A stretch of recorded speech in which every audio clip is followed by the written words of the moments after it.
UGC net Saraswati academy में आरती वर्मा आप सभी विद्यार्थियों को गुड आफ्टरनून। पेपर 2 एजुकेशन शिक्षा शास्त्र। आज की क्लास में हम बात करेंगे शिक्षा में अर्थशास्त्र की संकल्पना। आप सभी विद्यार्थी जानते हैं कि हमने इसमें एक टॉपिक आपको पढ़ा दिया था, ठीक है।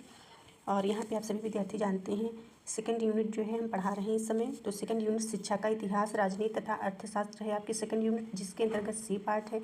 सी पार्ट हमने शिक्षा में अर्थशास्त्र की संकल्पना हमने पढ़ाया आपको, जिसमें हमने पहले आपको जो है पढ़ा चुके हैं। यहाँ पे आप देख सकते हैं हमने आपको पढ़ाया है, यहाँ पे देख सकते हैं। यहाँ पे ए पार्ट हमने पढ़ा दिया है, बी पार्ट भी शायद समथिंग पढ़ाया है, ये सेकंड, ये पार्ट जो है सी पार्ट हम आपको कल पढ़ाए थे। और आज की क्लास में बात करने वाले इसी में जो टॉपिक आते हैं इसके अंतर्गत, ठीक है। और आप सभी विद्यार्थी जानते हैं कि डेली हम क्लास लेकर के आते हैं और हमने ये आपको बताया, अर्थशास्त्र के बारे में बताया, ये सब हमने आपको बताया है, ठीक है। और आप सभी विद्यार्थी जानते हैं शिक्षा में लागत लाभ विश्लेषण के बारे में हमने बताया और शिक्षा में लागत प्रभावी विश्लेषण के बारे में बताया। ये हेडिंग्स है इसके अंतर्गत, सी पार्ट के अंतर्गत। तो हमने यहाँ पे आप सभी विद्यार्थियों को बताया। अब हम आपको जो है पढ़ाने वाले हैं शिक्षा का आर्थिक प्रतिफलन।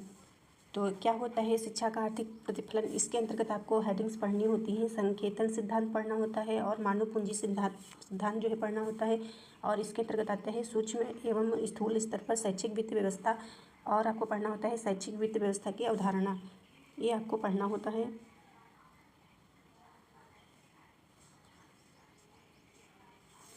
और हेडिंग आप देख सकते हैं यहाँ पे पड़ी हुई है, शिक्षा का आर्थिक प्रतिफलन। तो क्या होता है ये? तो आप सभी विद्यार्थी यहाँ पे देख सकते हैं शिक्षा शास्त्रियों का एक वर्ग मानव पूंजी के प्रतिफलन को स्वीकार करता है। अच्छे से इसको जो है समझने की कोशिश करिएगा। शिक्षा शास्त्रियों का एक वर्ग मानव पूंजी के प्रतिफलन को स्वीकार करता है तथा दूसरा वर्ग मानव पूंजी के संकेतन को जो है स्वीकार करता है। तो यहाँ पे आप सभी विद्यार्थी देख सकते हैं मतलब दो वर्गों में बटा हुआ है, जिसे शिक्षा शास्त्रियों ने बांटा कि मानव पूंजी के प्रतिफलन को स्वीकार करता, दूसरा जो है मानव पूंजी के संकेतन को। तो यहाँ पे देख सकते हैं शिक्षा शास्त्र के क्षेत्र में जो है विद्वान के दो वर्ग बन गए जो भिन्न भिन्न सिद्धांतों को स्वीकार करते हैं। ये सिद्धांत संकेतन, गलत है यहाँ पे लिखा हुआ, संकेतन सिद्धांत और मानव पूंजी सिद्धांत। तो यहाँ पे इंग्लिश में भी देख लीजिएगा, लिखा हुआ है सिग्नलिंग थ्योरी और ह्यूमन कैपिटल थ्योरी। स्पेंसर के द्वारा इस सिद्धांत का प्रतिपादन किया गया है, इसको याद कर लीजिएगा। यहाँ पे देख सकते हैं संकेतन जो है सिद्धांत इम्पोर्टेंट सिद्धांत है, आप सभी विद्यार्थी अच्छे से पढ़िए। इसके अंतर्गत आपको समझना है, ठीक है, ये सिद्धांत, ठीक है। तो यहाँ पे देख सकते हैं इस सिद्धांत के अनुसार उच्च शिक्षा मानव पूंजी का केवल संकेतन करती है। यहाँ पे आप जान सकते हैं कि जो है उच्च शिक्षा मानव पूंजी का केवल संकेतन करती है। यह सिद्धांत यह स्वीकारता है कि उच्च शिक्षा द्वारा मानव पूंजी को बढ़ाकर श्रम उत्पादकता को नहीं बढ़ाया जा सकता है, क्योंकि यह केवल मानव में निहित पूंजी का संकेत करती है तथा यह मानव पूंजी ही विकसित होकर उच्च श्रम उत्पादकता का रूप ग्रहण करती है। संकेतन, यहाँ से याद करिएगा, संकेतन सिद्धांत को मनाने वाले विद्वानों का मानना है कि जब कोई व्यक्ति शिक्षा ग्रहण करता है और तत्पश्चात कोई डिग्री प्राप्त करता है तो यह डिग्री इस सिद्धांत का संकेत है कि वह व्यक्ति श्रम बाजार में उच्च उत्पादक क्षमता रखता है। मतलब आप समझ सकते हैं कि जैसे संकेतन सिद्धांत ही संकेत प्रदान करता है, ठीक है, मतलब इशारा करता है। तो आप ऐसे समझिए कि जैसे कि कोई विद्यार्थी है, ठीक है, या कोई जो है पर्सन है वो शिक्षा ग्रहण करना चाहता है, ठीक है, तो वो उच्च शिक्षा ग्रहण करता है, यहाँ उच्च शिक्षा ग्रहण करता है वो, और उस जो है डिग्री प्राप्त करता है। डिग्री इस बात का जो है संकेत होती है कि हाँ वो विद्यार्थी जो है बाजार में, मार्केट में जो है अधिक उत्पादक कर सकता है। मतलब जैसे कि आप जानते हैं कि जैसे कि कोई विद्यार्थी है, जैसे आप ऐसे समझ लीजिए जैसे नेट आपने क्वालिफाई कर लिया,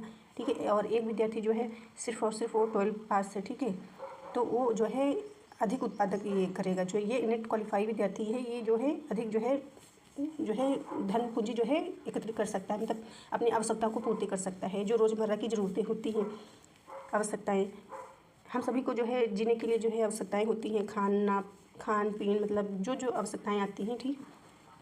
और ये जो विद्यार्थी है, ये विद्यार्थी जो है कम जो है बाजार में उत्पादन कर सकता है, मतलब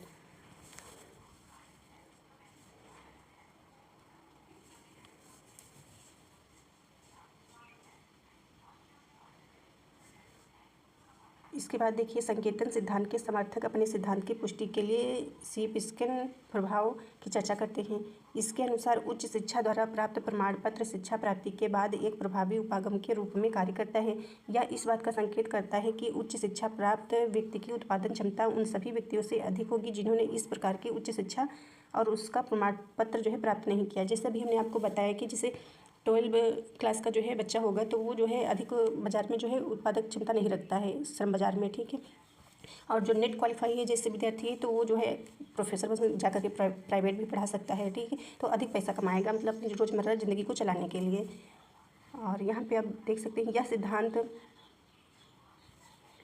यह सिद्धांत उच्च शैक्षणिक डिग्री को ही योग्यता एकमात्र आधार मानता है। इसके अनुसार वह व्यक्ति जो उच्च शिक्षा प्राप्ति में कई वर्ष व्यतीत करता है किंतु डिग्री प्राप्त करने में असफल रहता है, वह श्रम बाजार में अधिक उत्पादन क्षमता नहीं रखता। और इसी प्रकार जो व्यक्ति जितनी जल्दी अपनी जो है शैक्षणिक कोर्स को पूरा कर डिग्री प्राप्त करता है वह उतना ही अधिक उत्पादन क्षमता रखता है।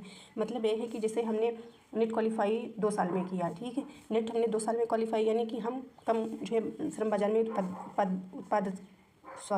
उत्पादन क्षमता रखते हैं, उत्पादक क्षमता, ठीक है। और जो विद्यार्थी 3 महीने में 4 महीने में क्वालिफाई कर लिया तो वो अधिक जो है उत्पादन क्षमता ग्रहण करने की क्षमता रखता है। मतलब कि वो मार्केट में बाज़ार में जो है अधिक उत्पादक कर सकता है, मतलब धन अर्जित कर सकता है। जैसे कि आप आते हैं पूंजी वर्ग में आते हैं, जैसे टीचर है पूंजी वर्ग में आता है, मानव पूंजी वर्ग, और मतलब वकील हो गया, डॉक्टर हो गया, वो अपने लिए तो पैसा ही कमाता है ना, धन ही कमाता है। हम लोगों के लिए वो साधन के तौर पे होता है।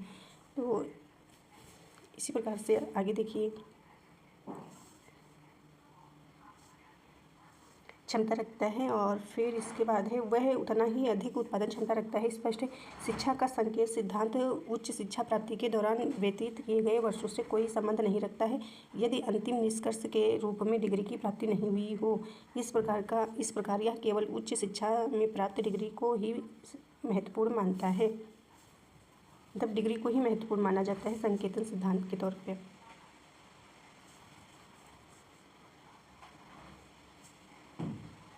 अब आप देखिए मानव पूंजी सिद्धांत, ये आपका है, यहाँ पे देख सकते हैं। सर्वप्रथम एडम स्मिथ 1776 द्वारा इस सिद्धांत पर चर्चा की गई थी। उसके बाद जो है अल्फ्रेड मार्शल 1890 और मिन्सर 1958 और सुल्ज 1961 तथा बेकी 1975 ने इसे व्यवस्थित रूप से स्थापित किया। यह सिद्धांत शिक्षा अनुसंधान और नीति निर्धारण कारकों का विश्लेषण आर्थिक संदर्भों में जो है करता है। इसके अतिरिक्त यह सिद्धांत शिक्षा, आर्थिक समृद्धि तथा सामाजिक विकास के पारस्परिक संबंधों की व्याख्या और मूल्यांकन करता है, मतलब व्याख्या और मूल्यांकन करता है।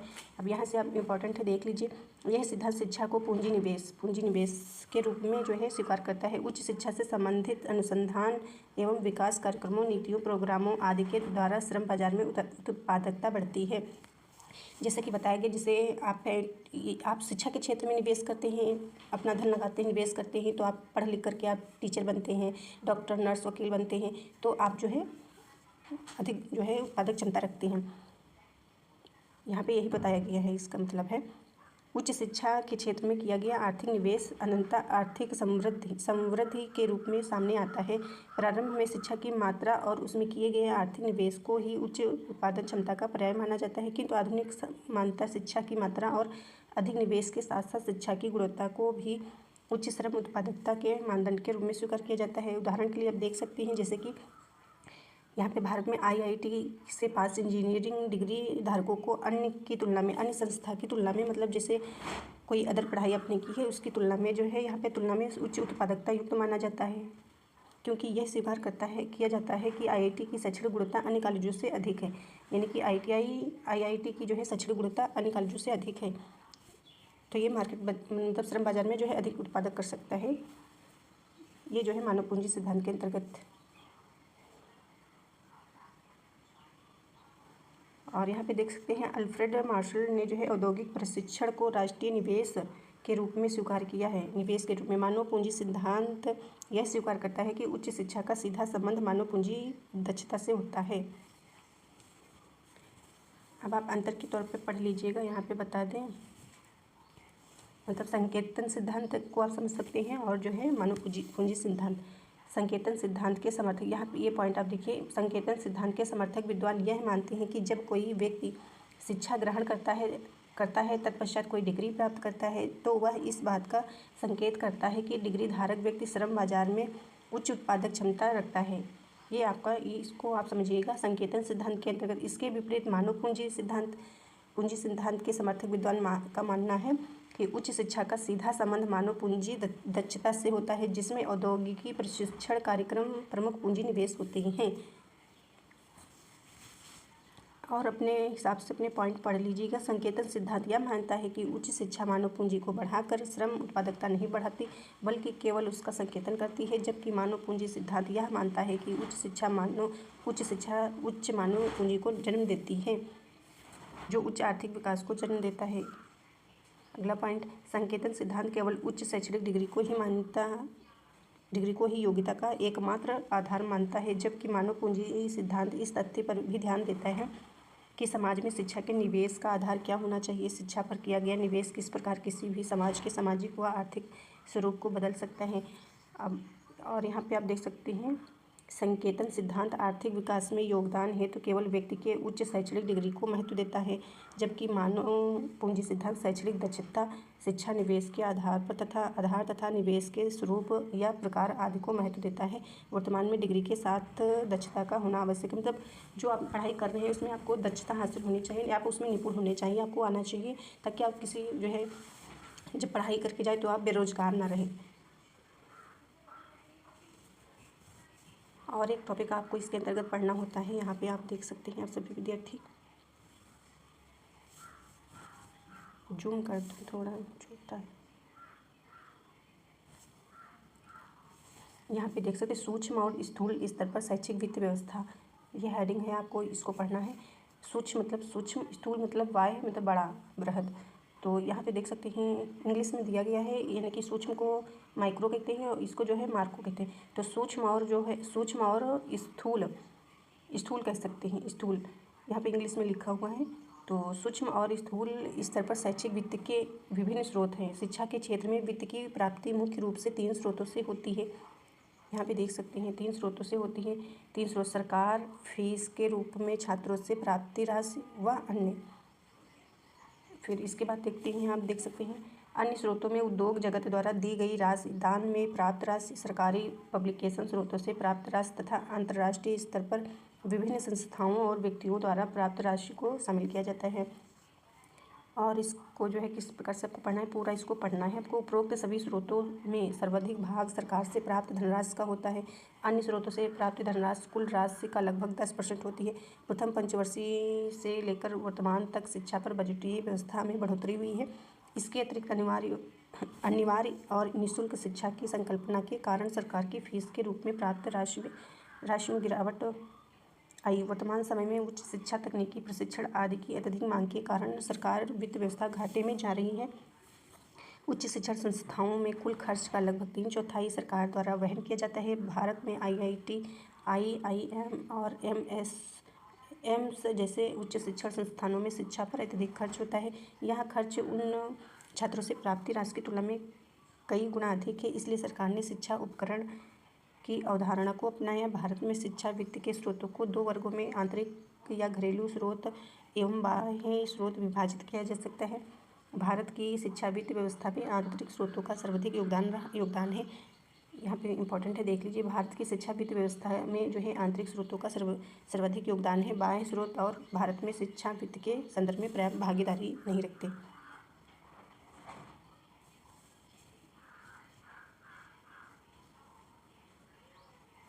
ऐसे देखिए यहाँ पर भारत में शिक्षा के स्रोत, ठीक है। तो यहाँ पे देख सकते हैं हम सभी, भारत में शिक्षा के स्रोत 2 प्रकार के स्रोत हैं, एक है बाह्य स्रोत, एक है डोमेस्टिक यानी घरेलू स्रोत। तो बाह्य स्रोत के अंतर्गत सहायता आता है, ऋण आता है, अन्य आता है। और इसके बाद आप देख सकते हैं घरेलू स्रोत क्या होते हैं। तो निजी हो गया, ठीक है, निजी मतलब प्राइवेट, निजी और लोक।